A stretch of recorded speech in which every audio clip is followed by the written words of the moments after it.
Welcome, everyone, to our 12th international webinar.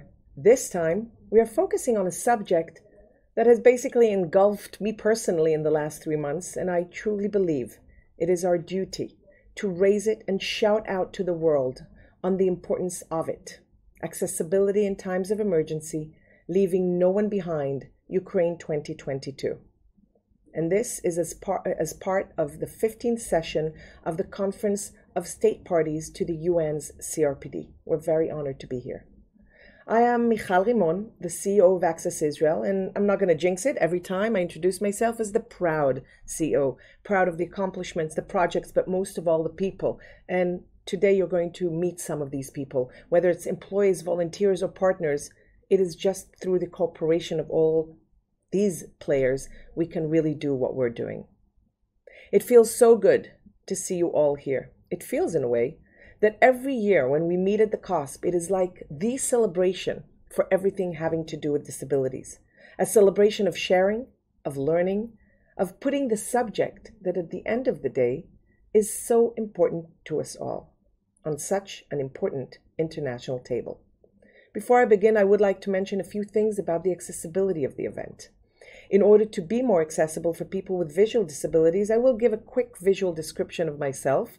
I have blonde, brownish hair, wearing a black shirt, and behind me, a very colorful picture, the most accessible picture, I think, in Israel, in memory of Neta Rotman, my deputy, who unfortunately passed away, but she's with us at heart. We have sign language provided by Pamela Suto, and we also have embedded captioning for your convenience. In addition, this webinar is recorded and on Facebook Live for whoever is interested, and we will upload the recording of the webinar to our Global Accessibility website. You can find the link to the website on the chat now. I really urge you, if you haven't done so yet, please log on and start connecting directly. If you have any issues or questions throughout the webinar, please feel free to write us.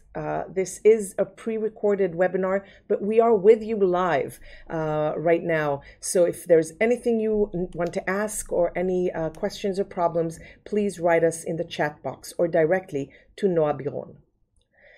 So, welcome to all. We are so happy to welcome you to the Access Israel Network for Accessible Future. For all of you newcomers, this is a network of experts, policymakers, technologies, service providers, business representatives, and many, many more. The goal of this network is to come together, to share, to remove barriers, and to make sure we're leaving no one behind in general, and specifically on the subject we're focusing on today. The number of participants is growing from webinar to webinar, and it is really amazing to see this network of people who work to make the world a more accessible and inclusive place for all.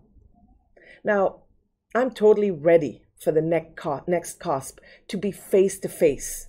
I really miss the direct contact. But whoever knows me by now, I always look at the bright side.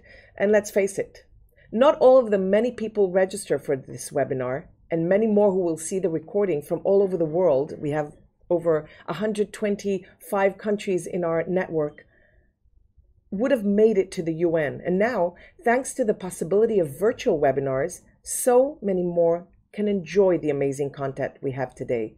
I always say we are very excited that this international community is growing continuously, but with today's subject, it's even more important than ever. I would like to take this opportunity to thank our co-sponsor and friend and partner for so much of our international work, the Zero Project, who you will meet Michael Fembeck later, and the Nippon Foundation, who made specifically this project possible. And again, we will meet their executive director soon. Now, we will, of course, have amazing, inspiring speakers, both from Ukraine, from Israel, and from all over the world. Now, the idea is many of them you will not recognize, because it's not only about bringing the experts on board, it's bringing the people from the ground. This whole thing is about listening, not just hearing, the voices of those who are really in the place of emergency, doers heroes from the ground, and we will meet them soon. Finally, it's obvious this subject has lifted its head following the recent war taking place in Ukraine. However, this subject is relevant to us all. I'm inviting you not just to listen from the mode of what is happening there, but what can occur to me in my country from war, from natural disaster, or any other cause. We all had faced a pandemic, and we are even still in the midst of it. Let's join hands to make sure that the aim of this webinar, opening our eyes, understanding, and really making a difference to make sure that the next time of emergency, the largest minority in the world is not left behind. Now, I would like, as I said, we're starting from the general, and I'm very happy to invite Yuval Wagner, the founder and chairman of Access Israel, to talk about preparedness in times of emergency for the inclusion of people with disabilities and the elderly. Yuval? Hi, my name is Yuval Wagner. I'm the founder and chairperson of Access Israel organization. I will now share my presentation, but just before, I will describe myself as a bald man in the 50s, white, brown eyebrows, brown eyes, reddish face, and I'm wearing a gray polo. I will now again share my presentation. Okay. So I will talk today about preparedness for emergency situations. Access Israel mission is to make Israel a fully accessible country for all kinds of disabilities in all areas of life. We do this for already more than 22 years. In Israel, we are very experienced in emergency situations, which actually we would usually like to avoid. But let's go over the various options of emergency situations. We have war, we have climate and weather like floods, tornadoes, snowstorms, earthquakes, fire, chemical, biological, and radiological, power outage, and others. We all know that we never want this to happen, but today we'll discuss how to prepare that when it occurs, we save life as much as possible, and especially for people with disabilities. Emergencies are tough for everyone, but for people with disabilities, it's 7 times tougher and life-threatening. So we have, and we should do everything we can to avoid in advance emergency situations. And that is the first mission before everything. But anyway, the most important things is to prepare in advance and plan. The way we do it in Israel, we have this method of matrix preparation. That on one vector, we have the various disabilities. The other vector is all kinds of emergency situations. Each crossing, we have to think about it both on the person with disability, about how he will handle it himself, but also what the state or the city is doing to help out in this situation. We also want to define exactly what to do and how to do in case of each emergency. We have to plan to have all resources to be available in case of emergency. And of course, we have to do both awareness and training to be prepared. The resources that we need and the services that we need in case of emergency, we need to be prepared to evacuation, that means we have to have transportation. But it's not a regular transportation. We have to make sure we have enough accessible transportation to take those that are in beds, those that are in wheelchairs, those that have problems to walk, okay? Information, it's crucial that we have ways and means to bring information to people with disabilities and their families so they know exactly what to do, what to expect, and not be afraid of just not understanding and not knowing what's happening. We also need to be ready not just to evacuate, but also to assist at home those who decide to stay at home. So we need to communicate with them. We need to have food delivered, medications, health equipment, assistive technologies. Okay, all of this we have to make sure we are able to give as a service to those that stay home. Those who evacuate, on top of transportation and accessible transportation, we have to make sure we have enough alternative accessible accommodations to evacuate them to. In Israel, we have the Home Front Command in charge on emergency situation. Together, they work with local municipalities and many volunteers organizations. We have special accessibility regulations for emergency situations, specifically for people with disabilities, including building in advance a database on people with disabilities, where they live, what their disability, and what they need regarding various services like medication and other medical equipment. Also, we know exactly who needs evacuation with accessible car or accessible transportation, and also who needs an accessible accommodation. In addition, we have a new law about accessible press release events. So those events are accessible in all languages for all kinds of disabilities, for hearing disability with sign language and captioning, for vision disabilities with audio descriptions, and for cognitive disabilities. So all disabilities will get the information. So in summary, our tips: pre-preparation, awareness and training, and be smart, evacuate in advance if possible before.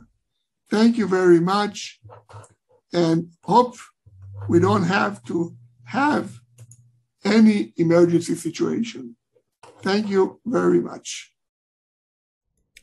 Thank you very much, Yuval. Very important. And you know, it's basically a combination of legislation, but legislation by itself is not enough.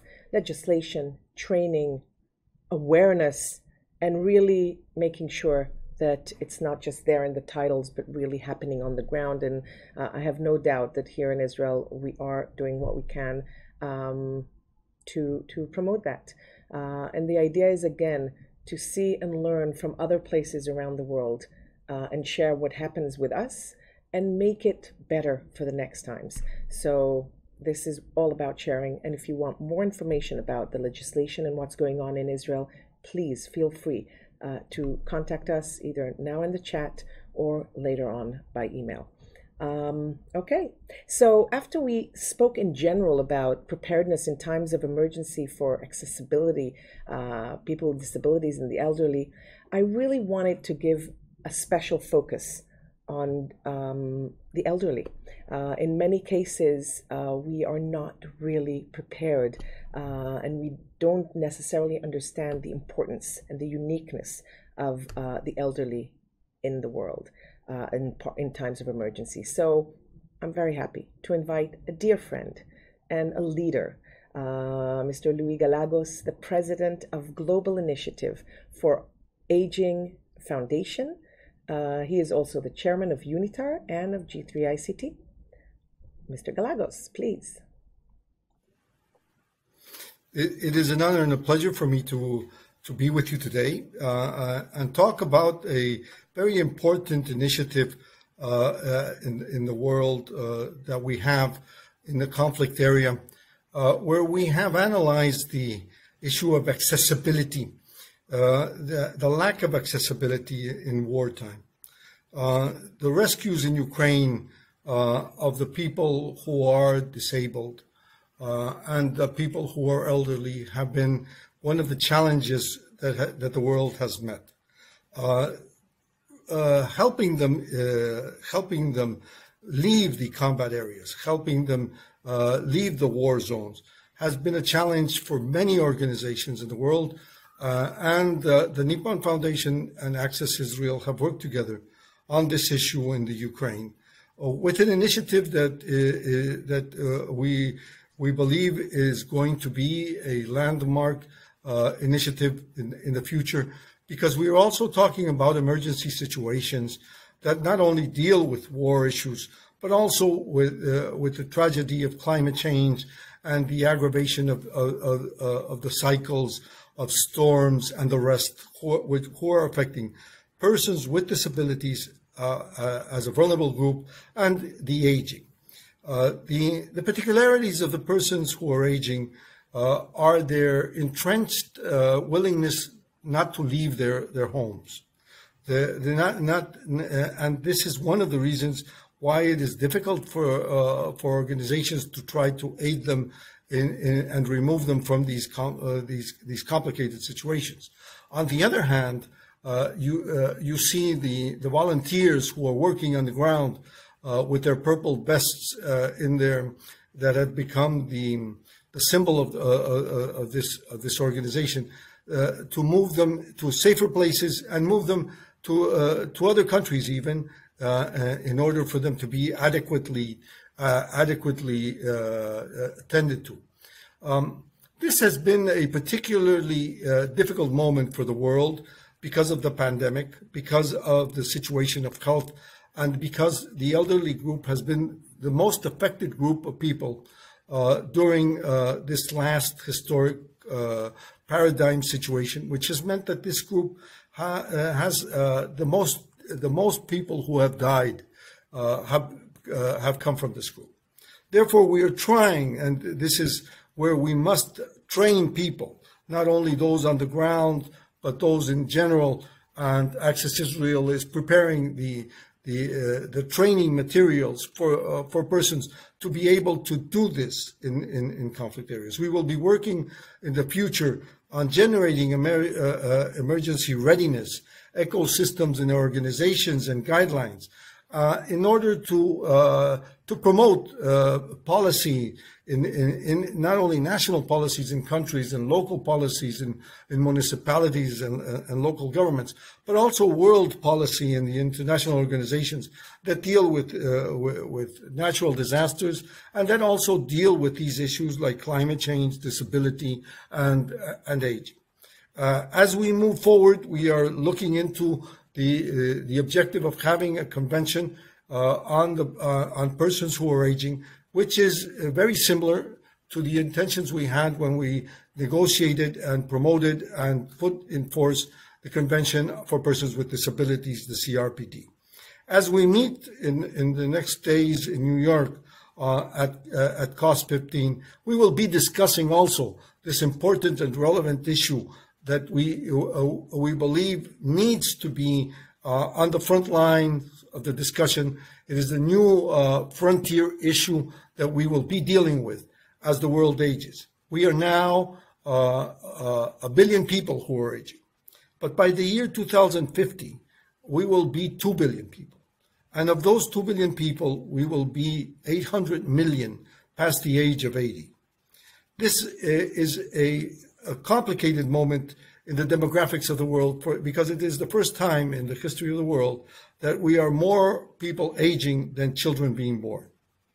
And this will bring in a series of consequences that we must look into the possibilities and the policy making and the regulations and the establishment of laws and legally binding instruments in the international areas to look at and foresee what we must have as a change in our societies to deal with the human rights of persons who are aging, their dignity, and even to say, as a closing remark, the importance of dying with dignity.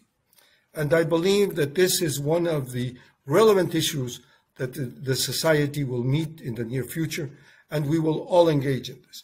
What we will hear today are the examples of how the Nippon Foundation and Access Israel have worked with stakeholders on the ground in this very difficult situation, and I must recognize and congratulate the efforts they have made, for it is a true reality that one must work for the most vulnerable in order to make one's life worth living. Thank you very much for the opportunity. Thank you very much, and thank you as always for your leadership, very important. And now that I know that you are chairing such an organization, I have no doubt that we are moving to the right direction, and we are here to assist in any way. Now I would like, after we spoke in general, I would like to now take the time myself and introduce and share with you the Purple Vest mission, the initiative that we have been working on since the beginning of March. Please.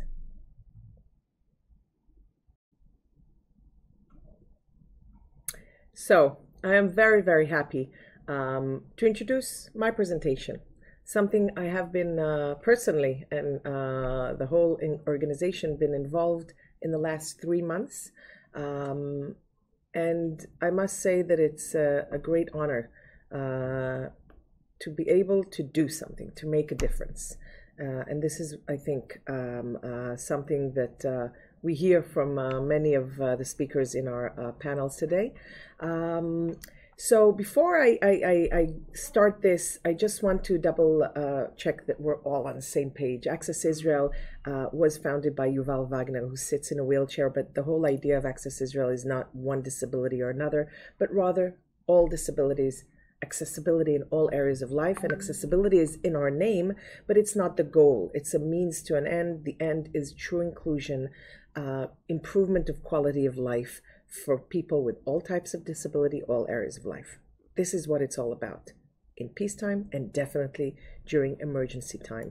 Now, we were all excited to see on December 3rd when the social media was full of pictures of monuments all over the world, the Eiffel Tower, the Taj Mahal, the Empire State Building, all lit in purple with a clear message of leaving no one behind, the largest minority in the world, for the International Day of Rights of People with Disabilities. Unfortunately, 3 months later, when the war broke in Ukraine, what we are facing is people with disabilities and the elderly that are left behind. This was the whole idea of the Purple Vest, taking the purple from the lights, turning them into action that will be for all in times of emergency. Now, the Purple Vest today is focusing on what's going on in Ukraine, but the initiative as an initiative is something much bigger than that. The idea is leaving no one behind and creating a global professional task force and methodology for accessible management in times of emergency. Think of it as a contingency plan. Unfortunately, we do know that in the future there will be other wars, disasters, earthquakes, COVID, pandemics all over the world. And the idea is to create a plan that every country will be able to take it, customize it, and put it into action, making sure that people with disabilities and the elderly are around the table when decisions are made, and not to remember way into the disaster that we need to also adapt and make the changes and customize it for those vulnerable people. Now, we have to understand that I can tell you, when I came to the border of Poland and Ukraine, everywhere you see people who are going through a trauma. Think about being, leaving your houses, leaving friends or family behind, not knowing what's going on. Of course, it's traumatic for anyone, but we have to understand that people with disabilities and the elderly, they are facing extra challenges, extra hardships. And when we are talking about providing assistance, we have to make sure that we have a clear understanding of their needs and the need for customization in whatever we are offering as help to people in Ukraine. It can be from their vulnerability, their medical condition, their special needs in evacuation cases. And we have seen cases where caregivers just left and fled. And I'm not judging anyone, of course, but people with disabilities and elderlies were left behind. This is what we need to make sure. Another thing is when we started this, we were very paternalistic in a way, which is something that I really try to avoid doing. But we're learning progress all the time. We were thinking about taking people out, helping people evacuate. The thing is, we understood very early on that not everybody wants to be evacuated. There are people who want to stay behind.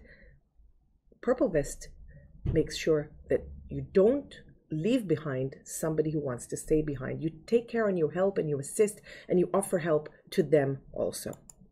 Now, it is important to always remember the person behind the disability, the person behind the stories, and I will get back to that later on at the end of my presentation.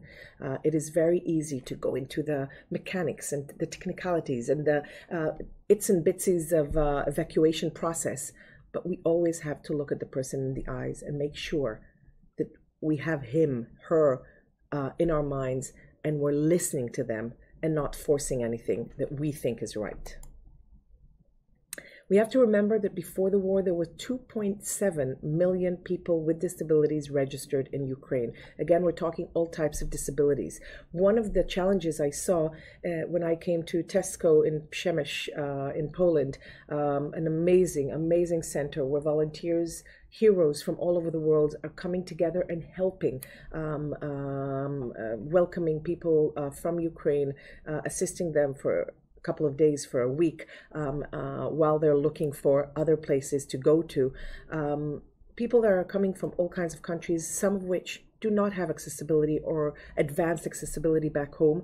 Others are coming from countries that accessibility is a regular feature, and we need to find a way to, talk in the same language. So here, it's very important for us at Purple Vest to make sure people understand what we're talking people with disabilities. It's all types of disabilities, not just wheelchairs, blind, deaf, but also cognitive disability, communication, mental, etc. And again, we have to remember that not all disabilities are visible. You can see the wheelchair, you can see the cane, maybe you can see some facial features that are evident that a person is with a disability, but there are many more. I've heard more, about 70% of people with disabilities around the world are without visible disability, but rather invisible ones. And we have to understand that we need to take care of and help and assist and be prepared to help those people as well. And there's, of course, extra task here to know how to recognize, to know how to communicate with these people. Now, it is important, one of the questions we're always asked in training is, what is best? So I have been told that maybe in times of emergency, it's better to see your disability, because then people know that, to come and ask you if you need help and maybe how to help you. But unfortunately, again, it's not unfortunate, but it's very individual. Each one will answer you something different. So what is the Purple Vest mission doing? Basically, I can sum it up in 3 points. 1, evacuating. Evacuating people with disability, it's like a task force. We're building each case, each one of the pictures, the faces is a whole story of its own. And we have to understand the needs and find solutions, customized solutions.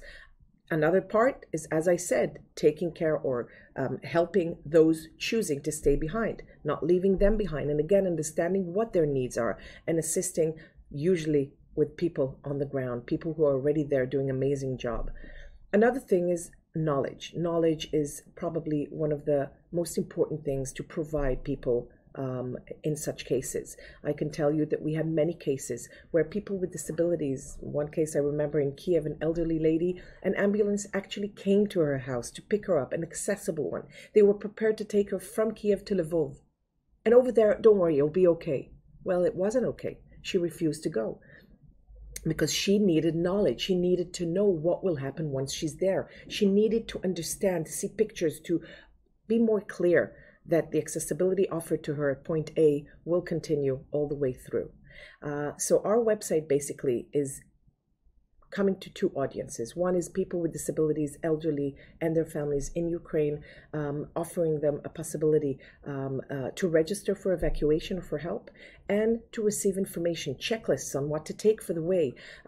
How do you know to ask the right questions and find out if the accommodations you're looking for are really the right one for you? What's going on? Can we see stories of people with similar disabilities as I have and understand what they went through?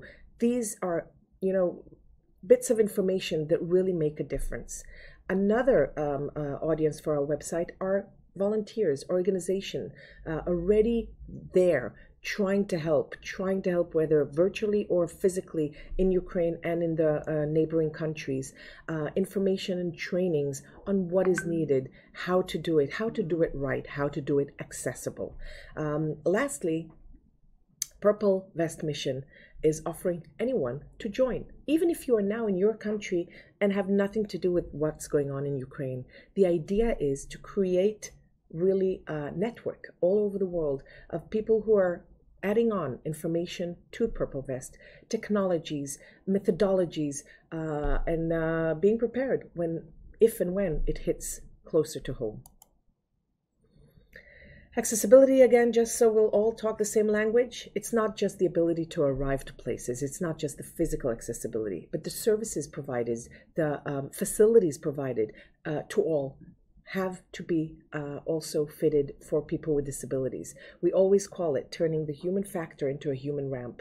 Training enables that. Training will make sure that the services you're given in a registration point on the border, or people who are coming to your house and providing you supplies, know to do it in a way that enables you to enjoy the services offered. And again, in a perfect world, we're talking about providing that safely, as equals, with respect, comfortably, with maximum independence.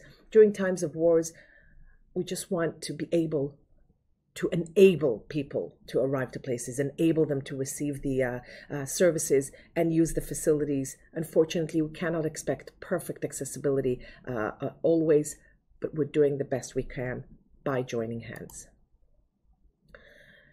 Now, this is just an example of an evacuation roadmap that we are encountering in Ukraine. From the minute a person gathers information to decide whether to leave, the decision to leave, getting out of the house, traveling, getting to the border, and there's all kinds of regulations and policies that might differ from country to country, getting to those registration points from which you go out to other places, and finding the final accommodation for long term.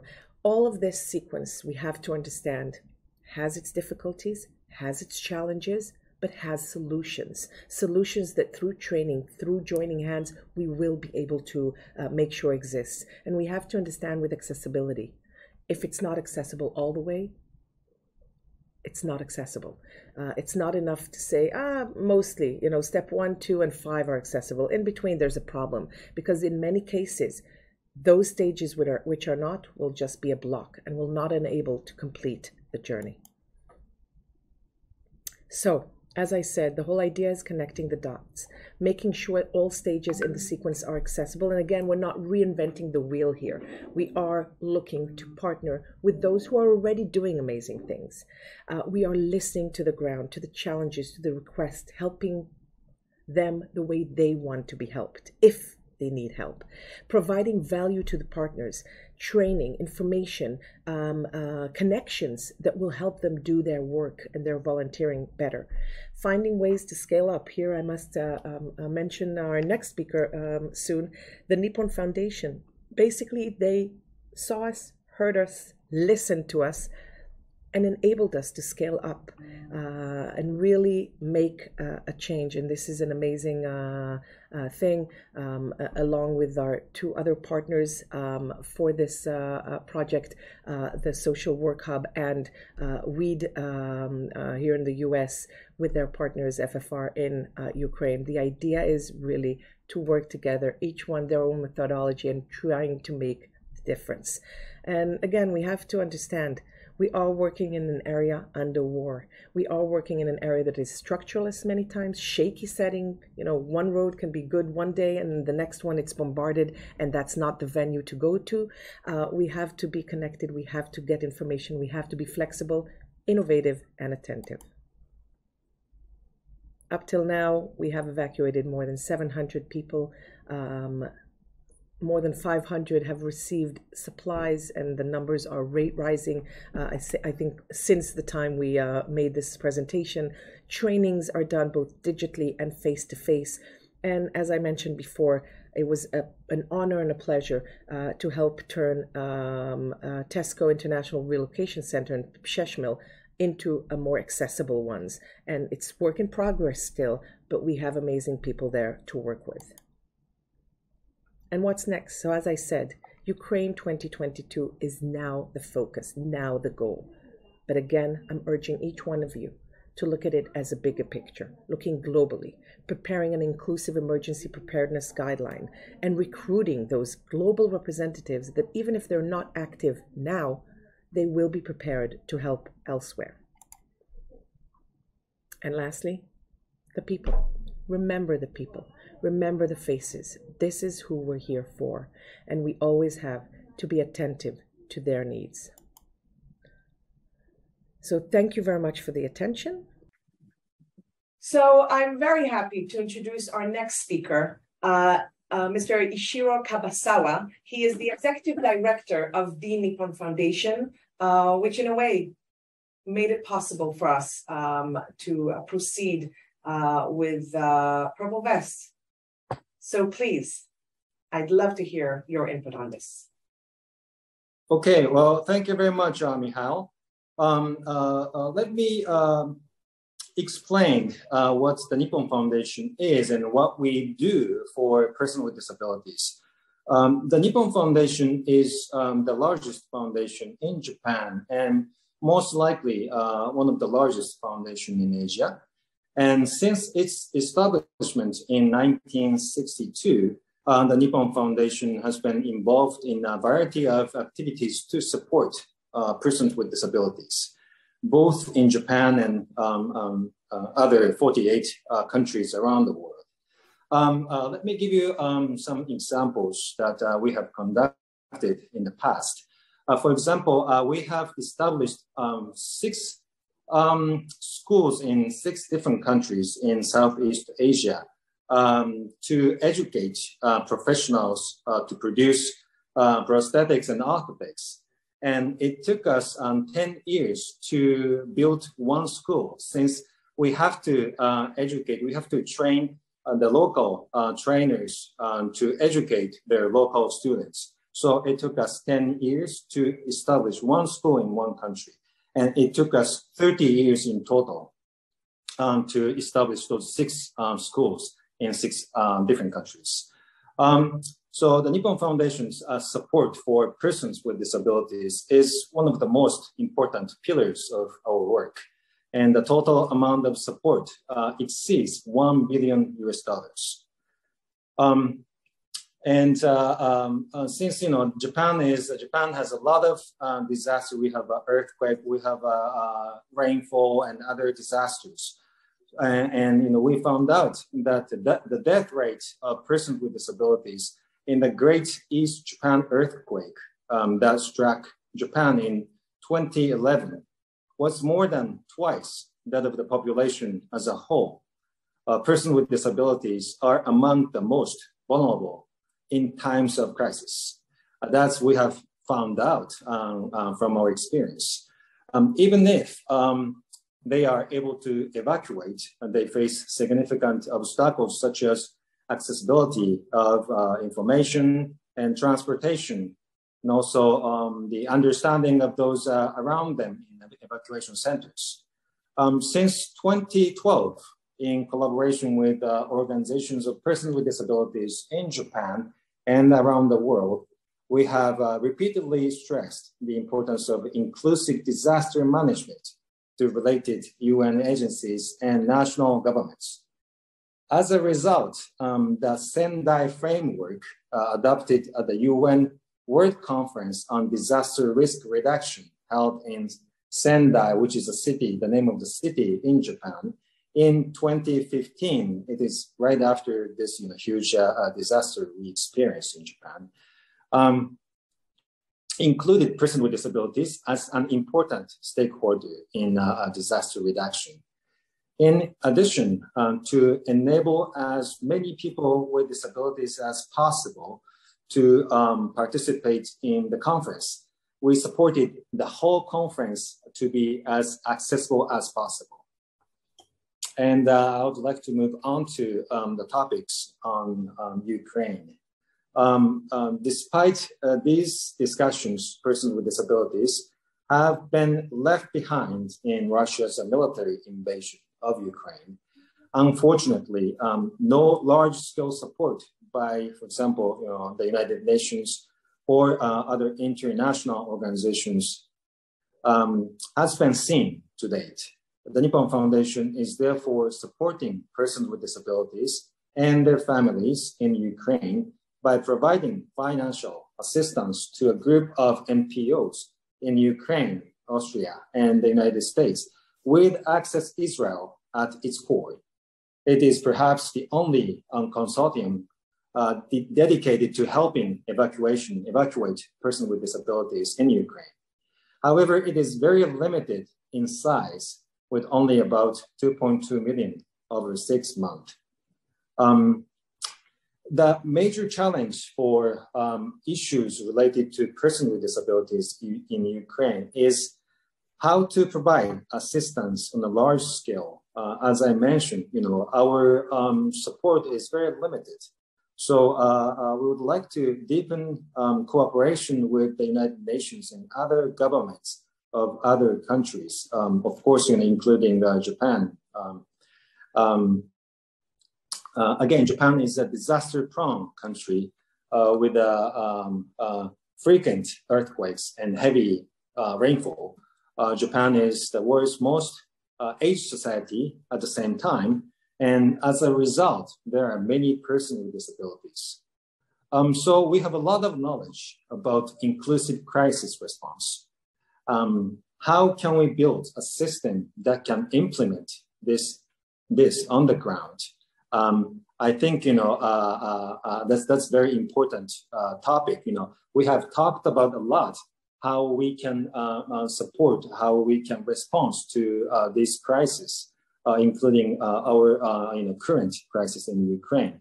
But it seems that the system has not been fully working out. So I will promise that we consider this issue in the future. Thank you very much. Thank you very much for those words. I would like to follow this up with one question. One of the things that struck me from the beginning when we started talking about this is the fact that you're not just hearing about this, deciding to provide funds and just providing it for a good cause and to achieve the goal. It was important from you from the beginning to see it for your own eyes, to really come to the ground, and you're still doing that. I'd love for you to share with us that aspect of your involvement in this vision. Well, thank you, Mihail. Actually, to be honest with you, we did not how we can respond to this crisis in Ukraine in the beginning. But if we think about our strength as the foundation, supporting persons with disability, we have committed a long time, and we have a lot of friends like you. So we decided to support in the field of persons with disability with regard to Ukraine, the response to Ukrainian crisis. So I decided I have to go to look at the situation to the border area between Ukraine and Poland. So I seek your support to come to, for example, in Vienna, to be able to see how people are coming out from the country and coming to another country. In that case, it was Austria. But I went to Poland in March, and also I just came back from my second trip to Poland in May. And I am very confident that the support for Ukrainians with disability is very it's not sufficient at all. And although our support is still limited, but I think it's very necessary for the Nippon Foundation to continue to support with Ukrainians with disabilities through working with Access Israel and other organizations on the ground. I really believe that for this kind of crisis situation, working on the ground is basic. It's the most important thing because our chairman, Mr. Sasakawa, always said, we have to go to visit the site, and there's questions and also answers there. So it was a very fruitful visit for me to go to Poland and to visit the border area of Ukraine and Poland, because there were not many people actually working for Ukraine with disabilities. So I think this entire project to support Ukrainians with disability is a very meaningful. Thank you very much for that. And I think that this is the type of leadership that I would like to see, seeing it for your own eyes, listening to the people behind the crisis, behind the disability, and making sure that the help we assist with is what is really needed on the ground and not what we think is needed on the ground. And that, I think, is the essence of it. So thank you very much. And, this is not a goodbye and not a summary. We are just at the beginning, and we're looking forward. And again, thanking you for your support and looking forward to what is ahead. So thank you very much. We'll move to our next speaker. Thank you very much, Michal. And our next speaker is actually a group of speakers led by our own amazing Ellie Gliberman. Ellie is one of the gems that we picked along the way, right at the beginning, made a connection. A dear guy that was born in Ukraine, lives in Israel, and basically put a lot of his business aside and is focused at helping and doing an amazing job doing that. Really appreciated. And Ellie has brought together several of our people on the ground, our partners from Ukraine, to share with us. Let's hear it from them.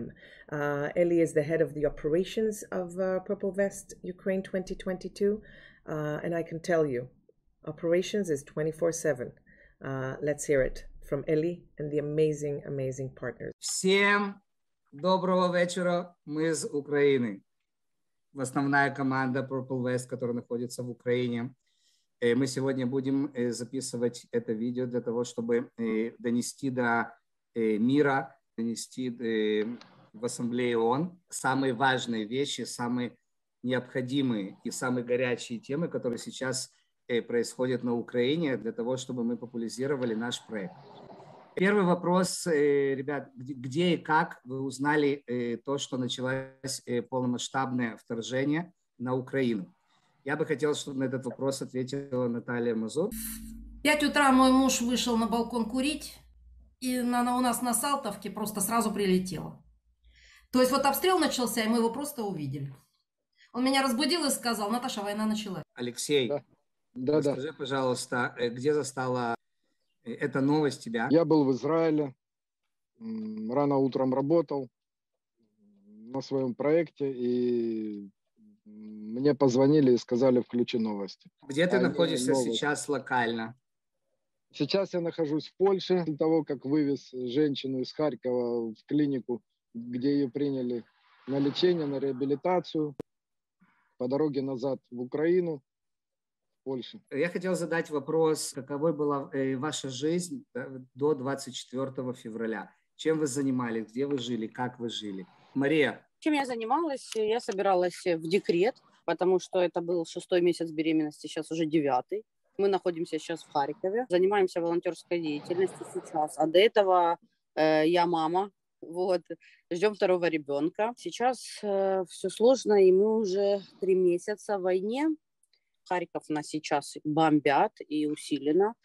Жизнь, уже такой жизни, как была, не будет, даже если все закончится завтра. Но, судя по ситуации, завтра пока не наступает. Дим Доронин, расскажи, пожалуйста, чем ты занимался до 24 февраля? Я сам родом из Донецка.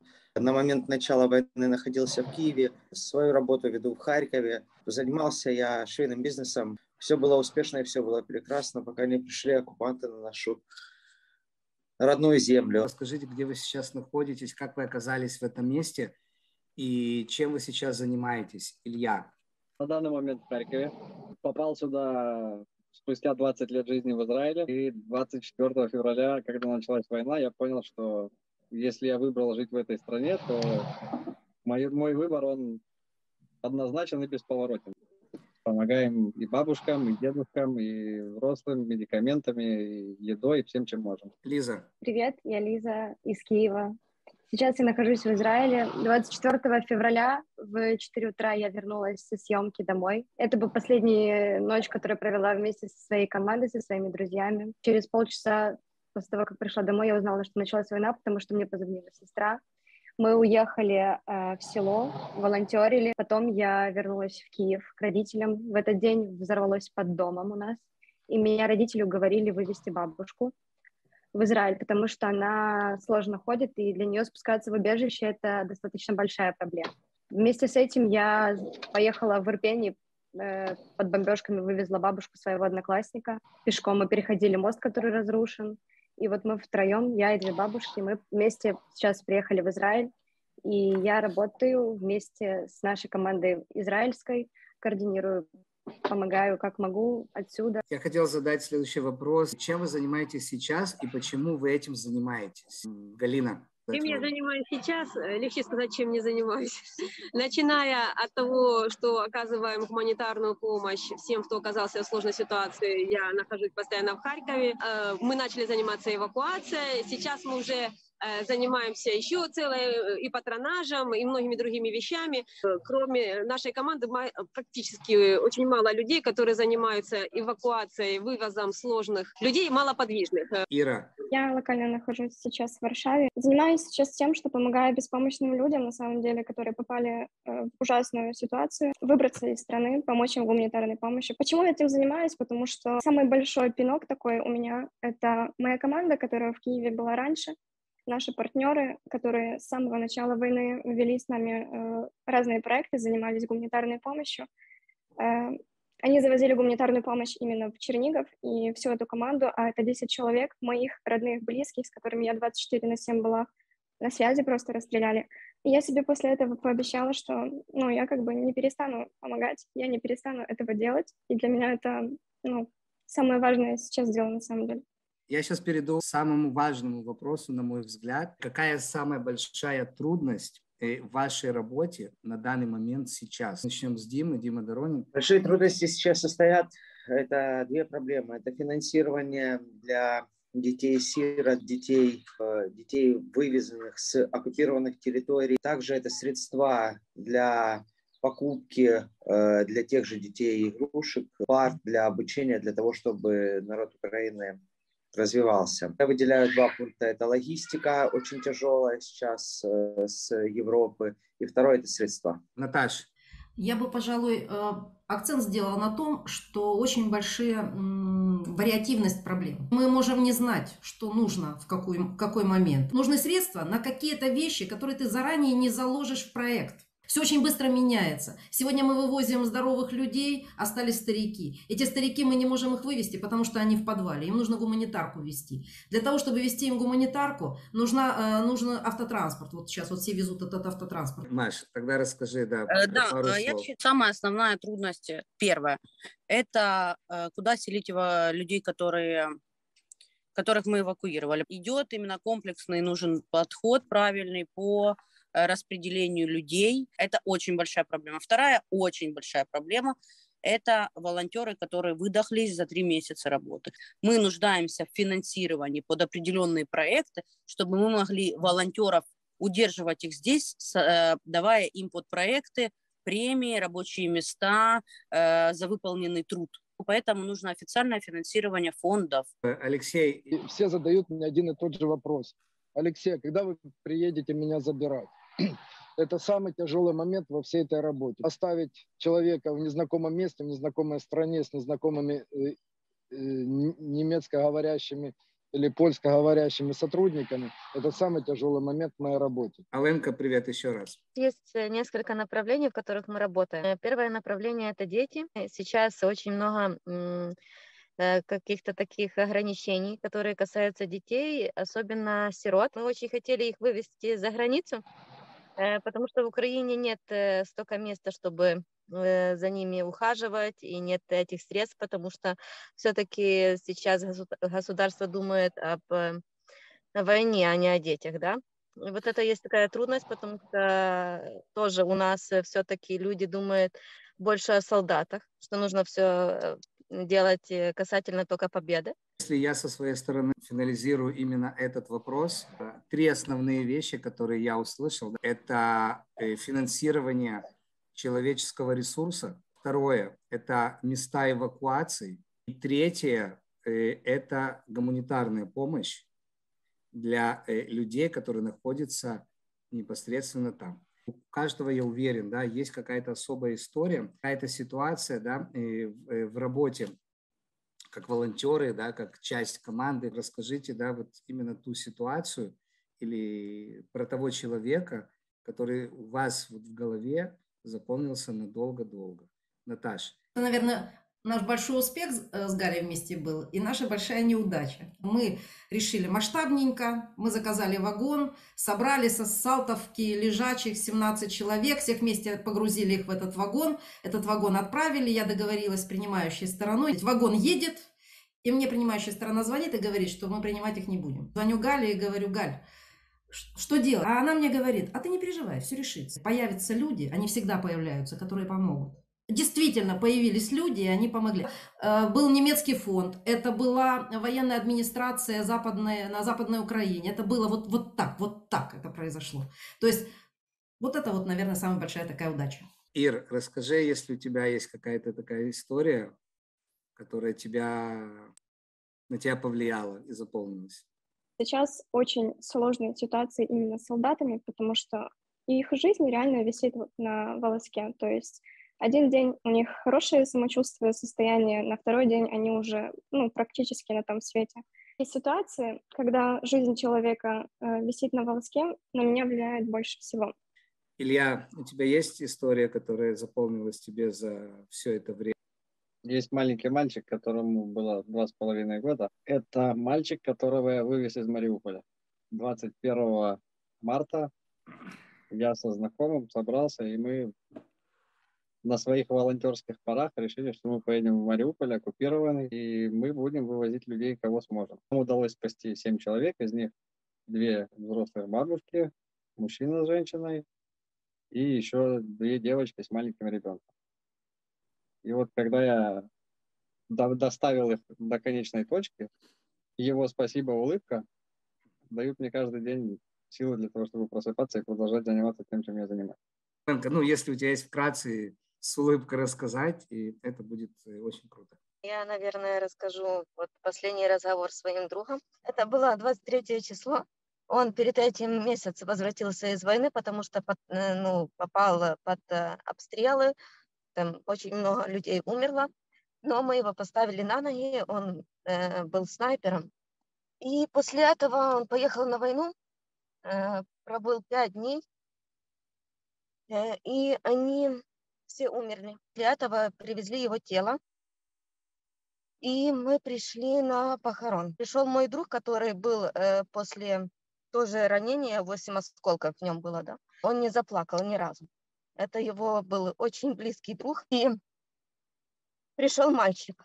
Это сын этого парня. Он остался сиротой, потому что его мать умерла, когда ему был 1 год от рака. Мальчик остался один. Он ни разу не заплакал. Он пришел ко мне и сказал: Алена, спасибо, что ты есть. Я знаю, что папа всегда говорил о тебе. Он всегда говорил, что нужно улыбаться. Поэтому никогда не плачь. И всегда, когда тяжело, всегда улыбайся и пей кофе. Это очень важно. Ребят, я хочу попросить каждого, есть возможность, да, чтобы вас услышали в мире, что бы вы хотели сказать миру. Мария, давайте начнем с тебя. Хочу сказать, что мы живем в великолепной стране, мы это все прекрасно поняли.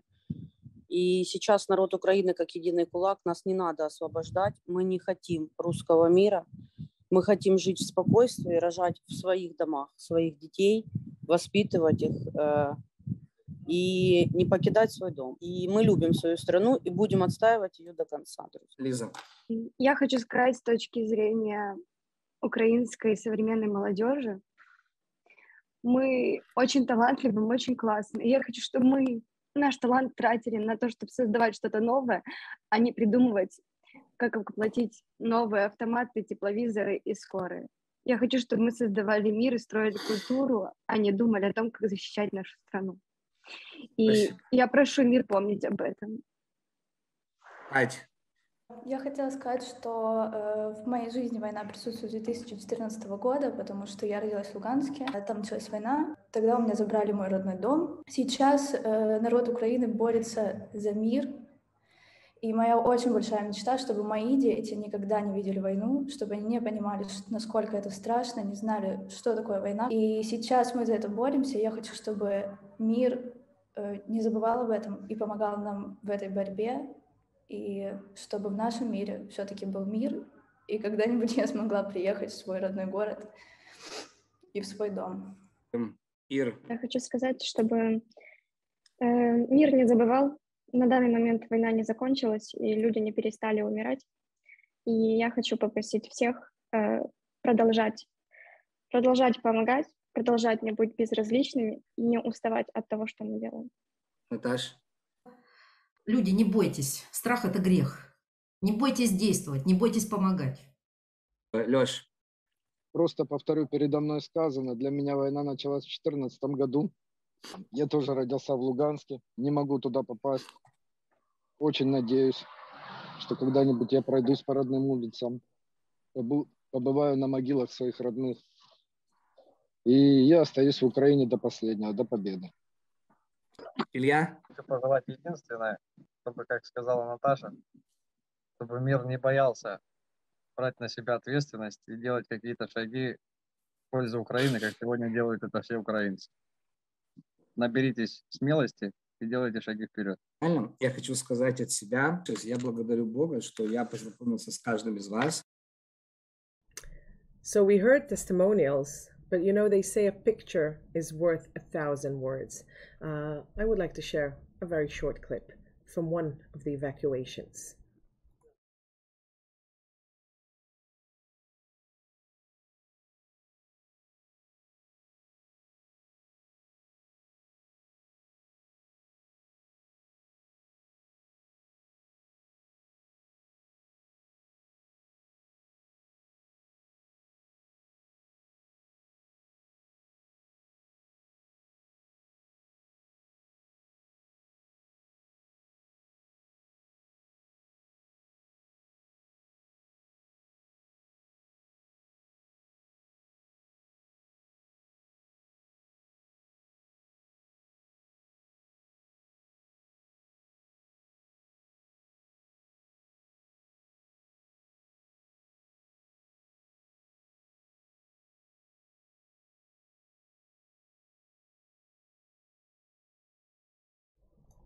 So those with visual disabilities, this was a short video of bits and pieces of an evacuation process of a 91-year-old lady from Kharkov, from a very difficult area, with her daughter to her granddaughter. This is from the ground. Our next speaker is the amazing Olena Fetsenets. I hope that I'm pronouncing her name right. I can tell you that for me, she's just Olenka, an amazing Ukrainian lady I met, the founder of International Charitable Foundation, Freedom Ukraine. Olenka, share with us, please. Hello, everyone. My name is Olena, and today I will tell you about our charity organization, Freedom Ukraine. Our organization started working for the second day of this war. It's hard to understand this way for Ukraine, but now it works and it's moving. We understand we can help people. We see smile. We understand in Ukraine many people with disabilities, many children with disabilities, elderly people, women with children without any solutions to live because they don't have money, they don't have houses, works, and they don't have anything. And they come in our city. They have a very big list of needs, and we work for these needs 24 hours per day, 7 days per week. We believe that ends, but now it's not works. We understand why it's for a long time. It's very long time for Ukraine. We have very nice people. We have superwoman, superman in Ukraine. They are brave, they are smart, and they know for what reason they do this.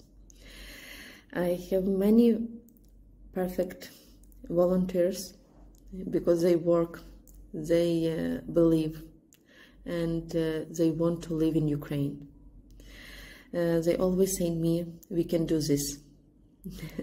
I want to tell you about our volunteers. Our volunteer is Dima. He lives in Kharkiv before this war. He was very good person, and he was businessman. Now we work together. We organize humanitarian helping for people, for elderly people. We buy food, medicine, and send them. He go for children and play with them because they don't have parents. I want to tell you about Sasha. He lives in Kyiv. I always said he like a rock star in our Ukraine, in our country. He's always smiling. And when I don't have power to move, he always moves. He always said to me, we can do this. Olena, please, give me solutions. I can do this. It's amazing. I want to tell you about Karina, this woman, very brave, because she goes to cities who are bombing, and she make videos for this to understand what situation in Ukraine. I want to tell you about many people, but 5 minutes it's not enough. In our Ukraine, we saw brave people, we saw amazing people. But now I understand. I want to tell you about children without parents. I want to tell you about women with children without their husband, because our husbands are soldiers in our war, and they are dying. This woman know they don't know what to do tomorrow. When I come, I saw their eyes. They are not happy. Children don't say anything. They are not smiling. When I go to these children, I took with me some sweets, some toys, but they don't want to have sweets. They only saying me, please give me some comfortable shoes because I must running fast.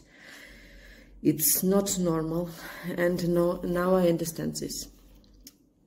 My morning begins with calling for another cities in Ukraine, and they call me and say, sorry, but we don't have food, please send us. We don't have transfer. Now we have very bad situation with transfer in our Ukraine.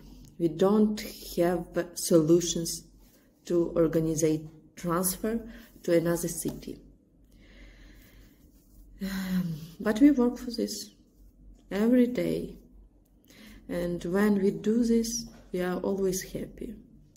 We drink water and say for our win. It's our day every day. Thank you for your time. And I think we will see you in Ukraine, because in future Ukraine will be a very nice country.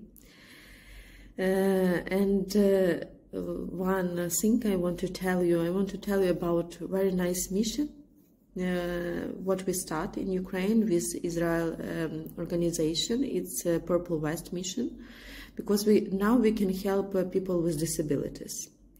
We understand many solutions are not really, but now we can work with people with disabilities and help them. Thank you for all this work. See you. Bye.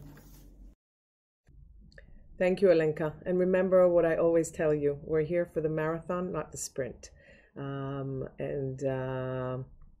Keep up doing good. Our next speaker is one of my favorite experiences that we had in this mission. It's the power of technology to make a difference in times of emergency. I will allow Tomer, the CEO of Sign Now, Tomer Levy, to share the amazing, amazing story of a small help that goes a long way. Tomer, please. Hi everyone, nice to meet you. My name is Tomer Levy from Israel, and I am the CEO of Sign Now. Sign Now is a social international startup that comes to solve the problem of 90 million deaf people who start their life in lower point.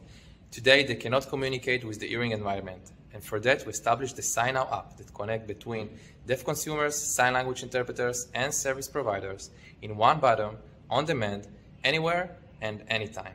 First, I want to thank to Access Israel, Michal, Yuval, and all your great team, and also to Purple Vest Mission. You're doing a terrific job to make this world accessible for people with disabilities. And now, let's see the Sign Now app. With the Sign Now app, if I'm a deaf person, I can push one button and to see the sign language interpreter say hi to Shirley. And with Shirley, I can talk with anyone, anywhere, and anytime. If I want to call to the bank, to a doctor, physic, or outside. And now let's talk about the connection between people with disabilities, technology, and emergency. At the war between Russia to Ukraine, millions of people went to the border and escaped from Ukraine. Try to understand how is it to be a citizen in a war. And right now try to think how is it to be a deaf citizen in a war. You cannot communicate with anyone and you cannot go anywhere. And for that, in the war, we connected between deaf people to talk with emergency call centers and to help them to cross the border to get to Israel or any state that they want. Another example is with Michal. She was at the border between Poland and Russia, and one deaf woman came there and tried to communicate with the people to tell them her needs and to tell them that she needs help right now and what does she need to do to go to the next step. In one button from Poland, from the border, in 2 seconds, we connect between the deaf woman to sign language interpreter and help her to accomplish her dreams. So I want to thank everyone and have a great day. And let's make this mission and this dream accessible and come true this year for 90 million deaf people. We at Sign Now are ready to make this world accessible. So see you soon. Bye-bye. And I can tell you, add to what Tomer said, it was pretty amazing. Right in the middle of a training in Tesco, trying to convince the volunteers why it is important to learn about accessibility. And 2 volunteers come with that deaf lady. I can tell you she looked very lost at the beginning. And as Tomer said, minutes later, we understood her daughter is waiting in Germany. She's just trying to get there, and nobody understood her. That afternoon, she went on her way.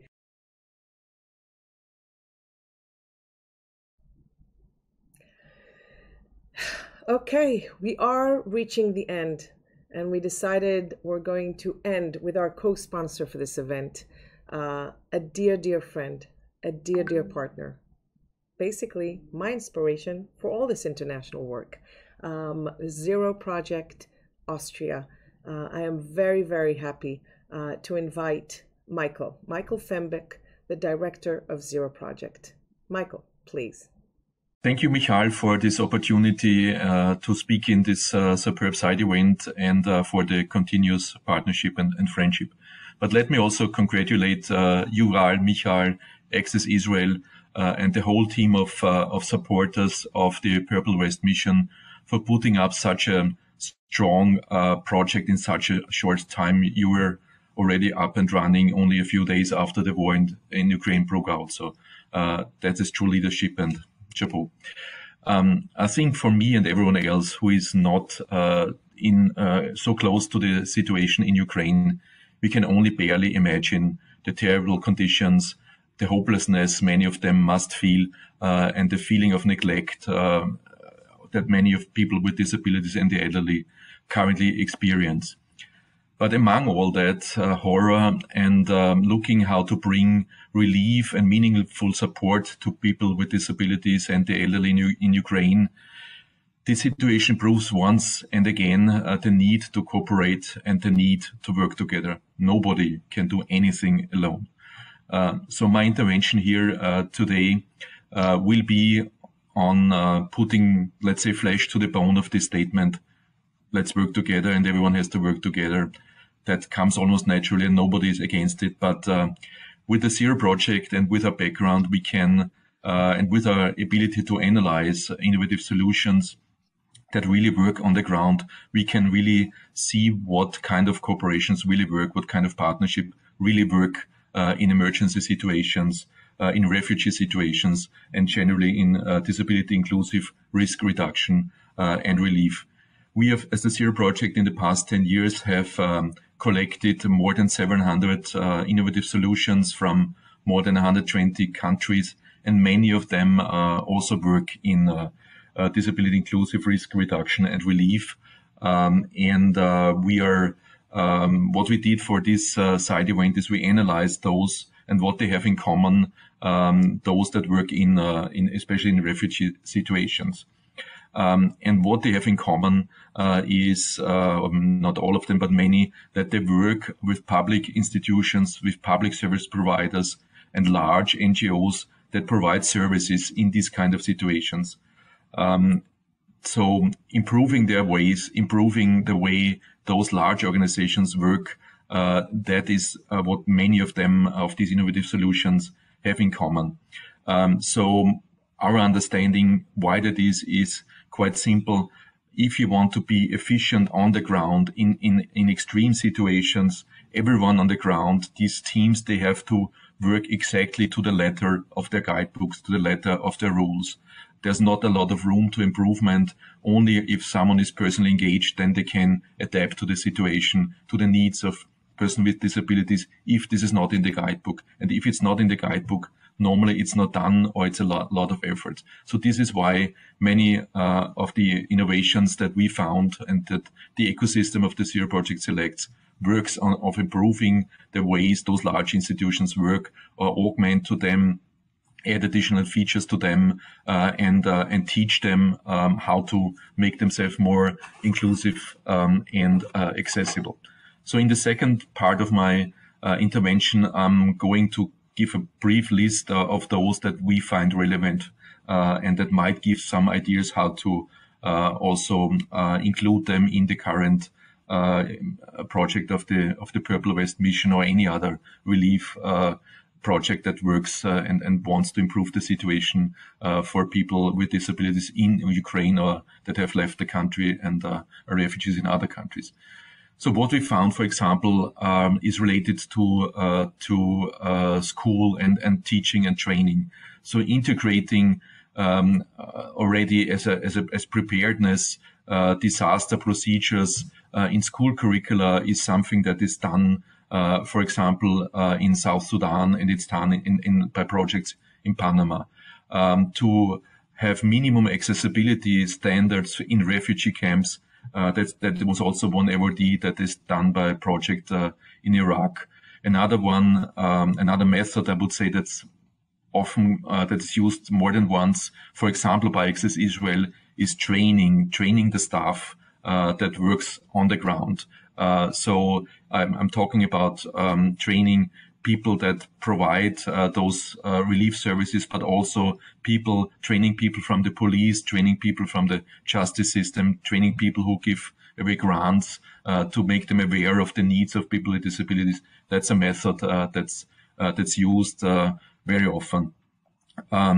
Another one that is of course more preventive and but would definitely help in the long run is involvement of people with disabilities organizations in planning and executing measures in disability inclusive risk reduction and relief. For example, we found that Indonesia is doing a great job when it comes to earthquake and other catastrophe, tsunami preparations in their country.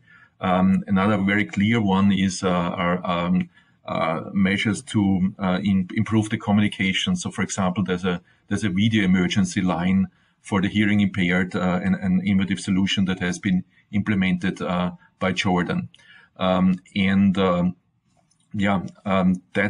summarizes somehow the projects and the solutions that we found, and I think that they are worth considering them when going on with the relief measures and the support measures that is done by the Purple Vest Mission and by everyone else working in the Ukraine refuge situations. We as the Zero Project, we try to be helpful and contribute by working almost permanently now by analyzing the data that we have and by bringing people together, having a vast database of experts and NGOs, but also public service representative staff, and trying to connect the right people. So that's why the way that the Zero Project is most commonly used these days when it comes to the Ukraine, to the terrible Ukraine situation.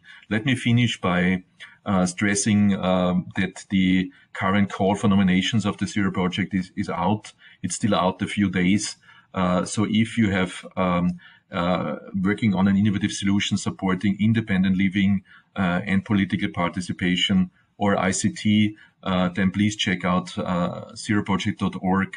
We're really interested, and the work of the Zero Project does not work if people don't nominate or share the call for nominations.